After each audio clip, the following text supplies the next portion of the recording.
যে ইউনিভার্সিটির টুপি পড়তে লজ্জা পায় সে মসজিদে গেলে টুপি না পড়তে লজ্জা পায়। এইটাই পরিবেশ। আজকে পরিবেশ সৃষ্টি করি, দাওয়াতের পরিবেশ সৃষ্টি করো। ইনশাল্লাহ রাজি আছি না? আজকের থেকে ইনশাল্লাহ ক্যাম্পাসের মধ্যে আমি একজন মুসলমান, নবী আলাইহিস সালাতু আদর্শ বাস্তবায়ন করার চেষ্টা করব। এটা বলতে কোনো আপত্তি আছে ভাই? কথা বলেন না, আছে আপত্তি কোনো? কেন আপত্তি থাকবে? কোনো আপত্তি থাকার কথা না। আজকের থেকে নিজের পরিচয় ঠিক করুন, ইসলামের দাওয়াত দেন, ইসলাম হুকুমাত কায়েম করার চেষ্টা করুন।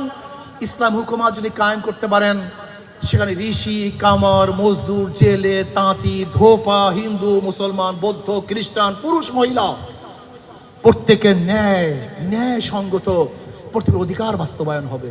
জুলুম থাকবে না, অত্যাচার থাকবে না, অবিচার থাকবে না। আমার মেয়েরা ধর্ষিতা হবে না, শিরোধানী হবে না, ইফটিজিংয়ের শিকার হবে না।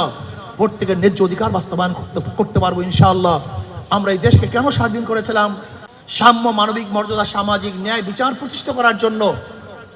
সাম্য, মানবিক মর্যাদা, সামাজিক ন্যায় প্রতিষ্ঠিত করা, বিচার প্রতিষ্ঠা করার জন্যই আমরা এই দেশ স্বাধীন করেছিলাম। আসো আমরা সমৃদ্ধভাবে ইসলামের প্রচার করি। আমি একজন মোমেন, এটাকে বিশ্বাস করি। আমার সর্বশ্রেষ্ঠ নীতি ইসলাম, এটা বিশ্বাস করি। ইনশাআল্লাহ আজকের থেকে আমাদের কাজ শুরু করবো। আল্লাহ আমাকে এবং আমাদের সবাইকে এই গৌরবোন্নত ধর্ম ইসলাম প্রচার করার তৌফিক আল্লাহ আমাকেও দান করেন, আমাদের সবাইকে দান করেন।